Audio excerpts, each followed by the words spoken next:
लगता था जैसे देश की आजादी के लिए नेताजी सुभाष चंद्र बोस के आह्वान पर जब भारत का नौजवान कदम कदम बढ़ाए जा इस गीत का गायन करते हुए मातृभूमि के लिए अपने आप को समर्पित करता था, आज यहां के मार्च पास्ट में वह दृश्य मुझे देखने को मिला है। मैं सबसे पहले कारगिल तालुकदार को इस वार्षिक खेलकूद प्रतियोगिता के अवसर पर हृदय से बधाई देता हूं और इस शानदार प्रदर्शन के लिए, और उसमें भी बेटियों का प्रदर्शन उनसे भी शानदार था जो यहां पर बालक थे। उन सभी को मैं हृदय से बधाई देता हूं। इस प्रबंध समिति के अध्यक्ष, भारत सरकार के मंत्री और लगातार कई बार से गोंडा लोकसभा क्षेत्र का प्रतिनिधित्व कर रहे कौन कीर्तिवर्धन सिंह जी को मैं हृदय से धन्यवाद देता हूं कि उन्होंने मुझे इस खेलकूद प्रतियोगिता के आयोजन में आज आपके इस प्रदर्शन को देखने और यहां के इन बच्चों के शानदार प्रदर्शन के साथ साथ उनकी प्रतियोगिता के छात्र छात्राओं को पुरस्कार देने का अवसर प्रदान किया। मैं इस अवसर पर विनम्र श्रद्धांजलि अर्पित करूंगा इस संस्था के पूर्व अध्यक्ष, उत्तर प्रदेश शासन के पूर्व मंत्री कुंवर आनंद सिंह जी को, जिनके साथ में कई बार इस संस्था के उन्नयन के बारे में,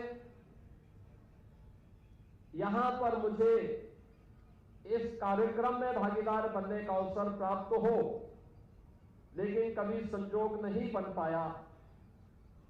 आज वे हमारे बीच में भौतिक रूप से नहीं है। मैं इस अवसर पर उनकी स्मृतियों को नमन करते हुए विनम्र श्रद्धांजलि अर्पित करता हूं। मुझे अच्छा लगा कि कारगिल तालुकदार ने बच्चों के अलग अलग हाउसेज बनाए हैं और वह भी भारत की उस ऐतिहासिक और पौराणिक परंपरा के आधार पर,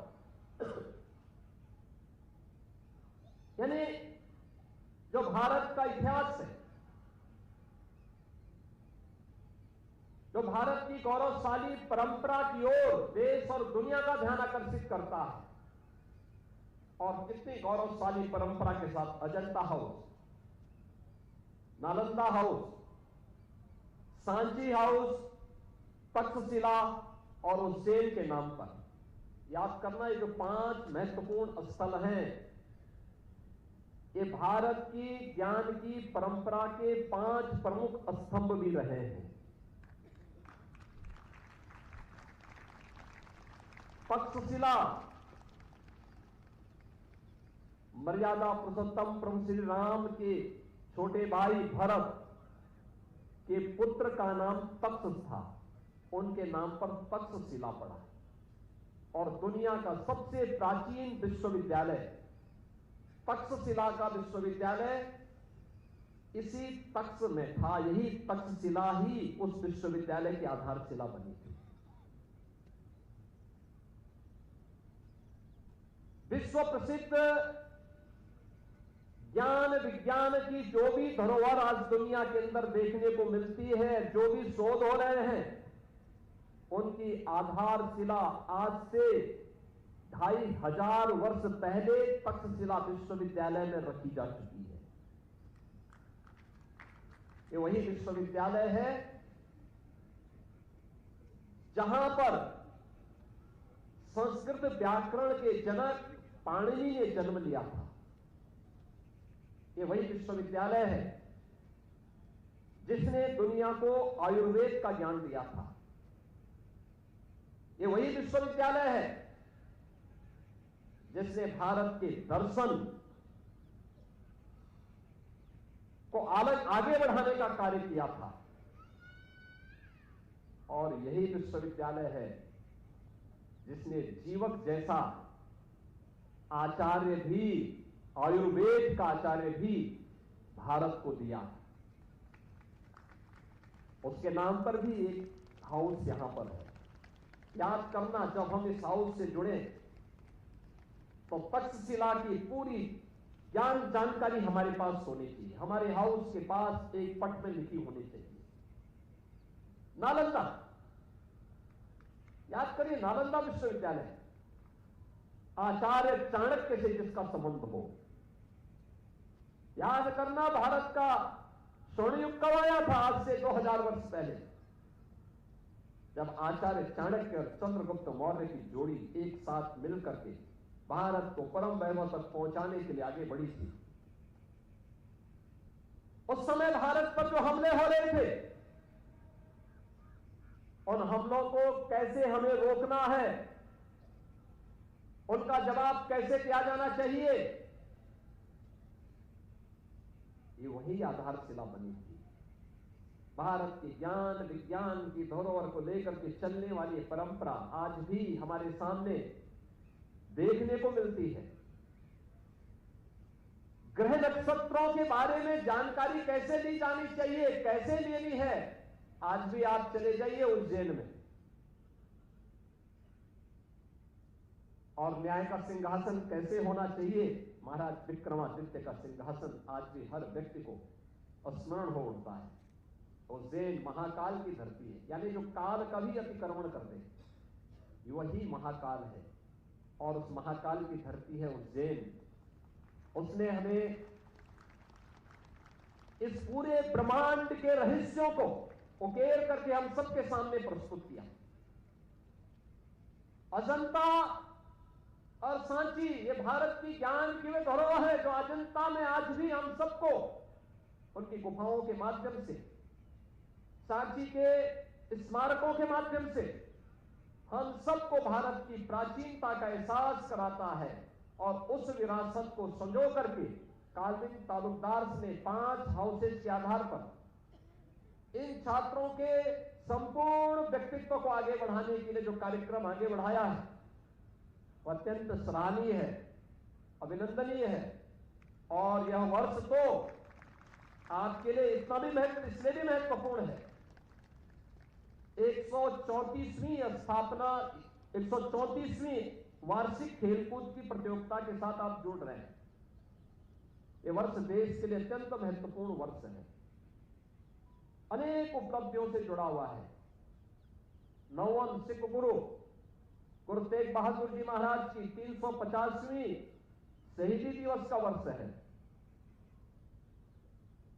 लोक माता अहिल्याबाई होलकर की 300वीं जयंती का कार्यक्रम संपन्न किया है देश ने। देश के अंदर देश की आजादी के लिए लड़ने वाले उन हुतात्माओं के लिए वंदे मातरम राष्ट्रगीत की रचना के 150 वर्ष पूरे होने जा रहे हैं। लौह पुरुष सरदार वल्लभ भाई पटेल की जन्म जयंती का 150वां वर्ष और जनजातीय समाज के मन में देश की स्वाधीनता का भाव पैदा हो, इस भाव को पैदा करने वाले भगवान बिरसा मुंडा की भी 150वीं जयंती के कार्यक्रम के साथ ही स्वतंत्र भारत के संविधान, जिस संविधान ने हमें उत्तर से दक्षिण तक, पूरब से पश्चिम तक एकता के सूत्र में बांध करके भारत को एक भारत के रूप में आगे बढ़ाया है, उस भारत के संविधान के भी 75 वर्ष पूरे हुए हैं। और इस अवसर पर हम सब आज काल्विन तालुकदार की 134वीं वार्षिक खेलकूद प्रतियोगिता के साथ आज हम सब यहां पर जुड़ करके इस कार्यक्रम में इसको बहुत मजबूती के साथ आगे बढ़ाने के लिए यहां पर उत्सुक हैं।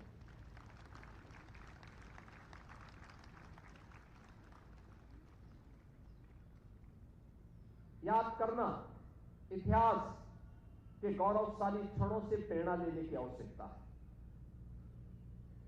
इतिहास की गलतियों को परिमार्जन करने की आवश्यकता है, तभी समाज आगे बढ़ता है। अगर कहीं पर गलती हुई है, उसका परिमार्जन समय पे होना चाहिए। कहीं पे अच्छा हुआ है, उसको अपने जीवन की प्रेरणा के रूप में लेकर के उस रूप में उसके को हमें आगे बढ़ाना होगा। और हम भारतीयों से बड़ा कौन इसको महत्व देता है? याद करना, हमारे पास गौरवशाली अतीत की एक लंबी परंपरा है। देश के लिए, भारत के लिए, भारत की परंपरा, भारत की स्वधर्म स्वदेश के लिए जो भी घटना बढ़ी हुई, जिसने युग को परिवर्तन करके रखा, हमने उसको सजो करके रखा अपने पर्व और त्योहारों के माध्यम से। देश के अंदर राजे रजवाड़े थे, राजनीतिक इकाइयां अपना काम करती थी, लेकिन इन राजे रजवाड़ों ने कभी भी धार्मिक आयोजन में कोई हस्तक्षेप नहीं किया। उसके संवर्धन के लिए, उसके संरक्षण के लिए योगदान किया, उसे आगे बढ़ाया, उसे हर स्तर पर मजबूती प्रदान किया। अयोध्या में प्रभु श्री राम 14 वर्ष के वनवास के बाद आ रहे हैं, लेकिन दीपावली का आयोजन केवल अयोध्या तक सीमित नहीं था, अखिल भारतीय स्तर पर था। पूरे देश ने दीपावली के आयोजन के साथ जोड़ करके दीपावली के आयोजन को अपने साथ जोड़ा। होली का आयोजन केवल जहां पे हिरण्यकश्यप मारा गया वहीं तक सीमित नहीं था। इस सामाजिक समता का एक पर्व बन गया, पूरे भारत में खेला जाता है। रामनवमी हो, जन्माष्टमी हो, शिवरात्रि हो, रक्षाबंधन हो, ये जितने भी पर्व और त्योहार हैं, इन्होंने युग की धारा को बदला है। हमारे पूर्वजों ने उसे पर्व और त्योहार के रूप में हमारे आने वाली पीढ़ी के लिए संरक्षित करने के लिए एक साथ हम सामूहिक रूप से एक स्वर में अपने पर्व और त्योहारों को मना सके, इसके लिए उन्होंने इसको संजो करके रखा। हम उन आयोजनों के साथ जुड़ जाते हैं, आज में हमारे धार्मिक आयोजन मात्र बन गए। कौन समाज को जोड़ेगा? तोड़ने वाले तो बहुत सारे लोग हैं, जोड़ने के लिए कौन प्रयास करेगा, कौन योगदान देगा? और वह बहुत ही जिम्मेदारी उठानी पड़ेगी हमारी शिक्षण संस्थानों को। याद करिए, जब 1889 में इस संस्थान की स्थापना हुई होगी, तब क्या स्थितियां रही होंगी? उस समय की परिस्थिति, उस समय का माहौल, ये वही कालखंड है जब वंदे मातरम के बारे में लोगों के मन में एक उत्सुकता चली आ रही थी। 1857 के प्रथम स्वातंत्र समर की विफलता के बाद लोगों को लगता है कि गुलामी हमेशा के लिए हमारे ऊपर अच्छा गई है, अब हम स्वतंत्र नहीं हो पाएंगे। लेकिन उस सुप्त चेतना को जागरूक करने के लिए बंगाल से निकला हुआ उस समय की ब्रिटिश गवर्नमेंट का डिप्टी कलेक्टर की सेवा कर रहे बंकिम चंद्र चट्टोपाध्याय ने एक कालजयी रचना वंदे मातरम के रूप में उन्होंने अपने उपन्यास आनंद मठ के माध्यम से इसे आगे बढ़ाया था। और 1896 में पहली बार उस समय देश की आजादी के लिए जो सबसे बड़े मंच के रूप में कार्य कर रही थी कांग्रेस, उसके मंच से गुरुदेव रविंद्रनाथ टैगोर ने अपने स्वर से इसको गाने का काम किया था। आज वंदे मातरम आपने देखा होगा आजादी के आंदोलन का मंत्र बन गया। हर स्वतंत्रता संग्राम सेनानी, हर क्रांतिकारी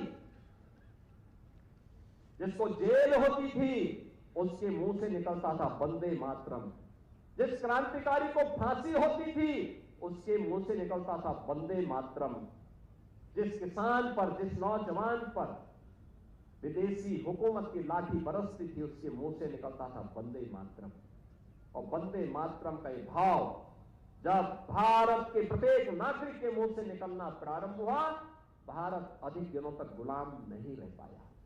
भारत स्वतंत्र हो गया, हमारा देश स्वतंत्र हो गया, हम सब स्वतंत्र भारत के नागरिक हो गए। ऐसे ही हरेक व्यक्ति के जीवन में अवसर आता है, उस अवसर को अपने अनुरूप बदलने की ताकत पैदा करना, इसके लिए हमें तैयार होना होगा। बच्चे मेहनत कर रहे हैं,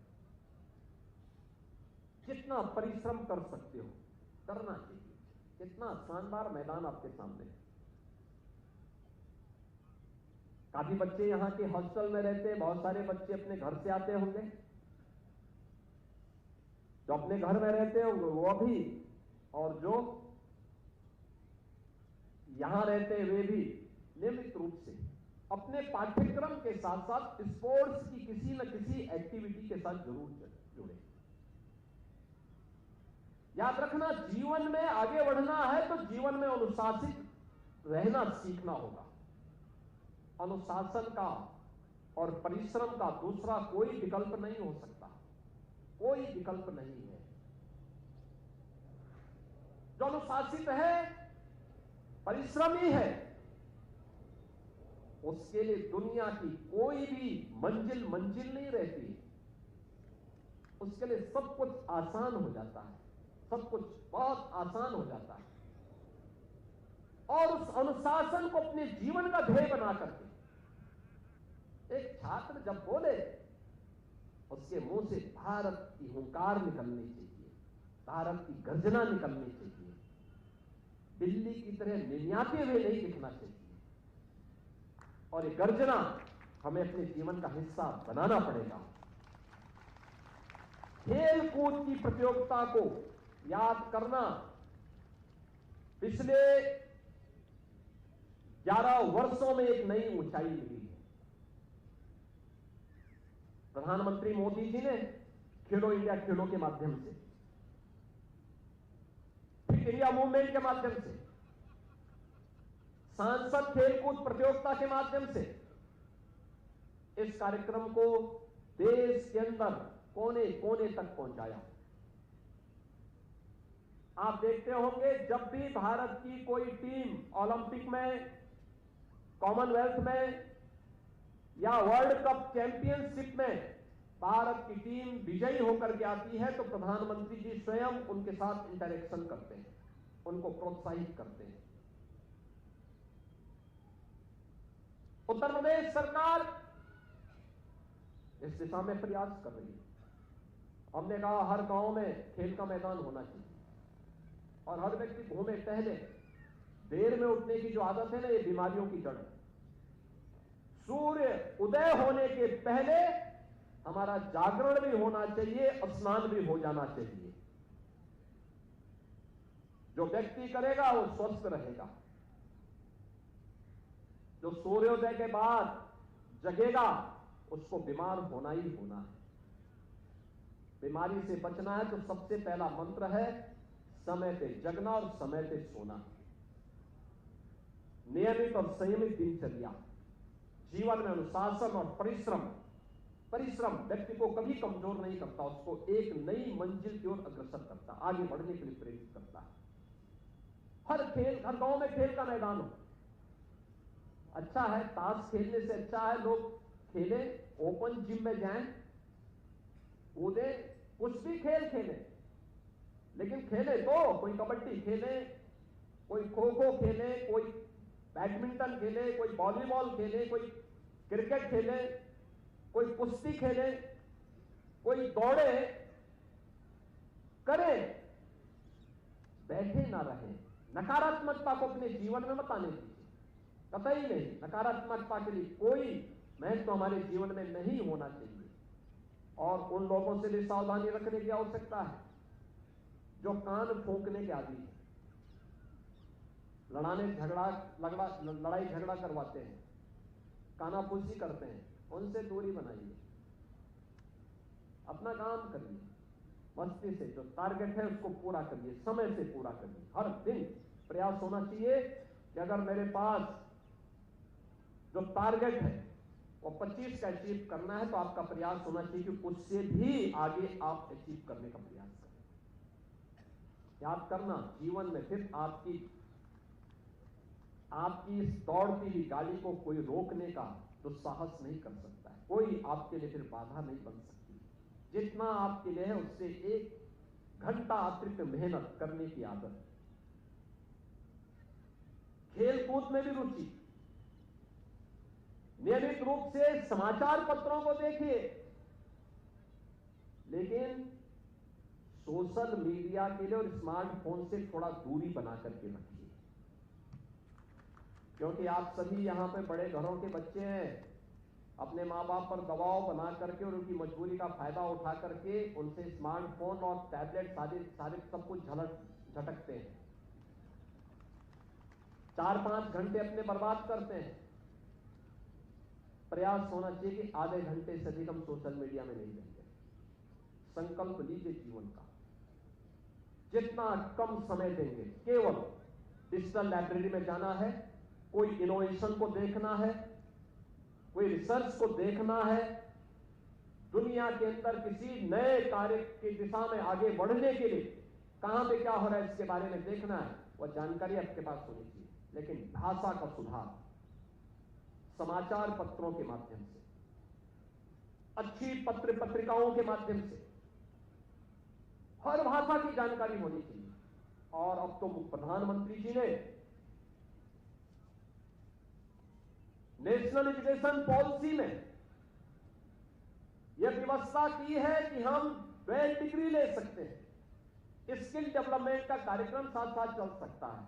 और ये सौभाग्य है कि वर्तमान में इस संस्था के अध्यक्ष के रूप में केंद्रीय मंत्री कुंवर कीर्तिवर्धन सिंह जी स्वयं इस दायित्व का निर्वहन कर रहे हैं, जिनको इस सब में रुचि है,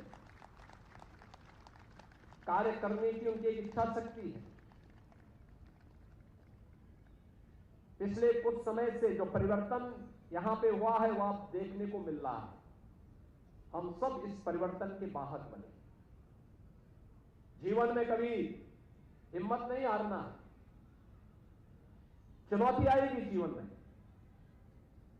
लेकिन जब आप धैर्य के साथ उस चुनौती का मुकाबला करेंगे तो जीत आपकी होगी। छोटी छोटी बातों में अक्सर हम हिम्मत हारते हैं, धैर्य खोते हैं। धैर्य नहीं खोना चाहिए, इसको जीवन का हिस्सा मानना चाहिए। याद करना, जीतेगा वही जो हारेगा। हार से कभी भी प्लान नहीं करना है, हमेशा फिर से उसमें सुधार करना है, और ये सुधार हमें आगे बढ़ने के लिए एक नया मंच देगा। ढेर सारे परिवर्तन हो रहे हैं आज की नई तकनीकी युग में। हम अपने आप को उससे दूर नहीं कर सकते। हमें नई तकनीक अपनानी है, लेकिन हम तकनीक का वाहक बने, तकनीक हमें अपने वाहक के रूप में उपयोग न करें।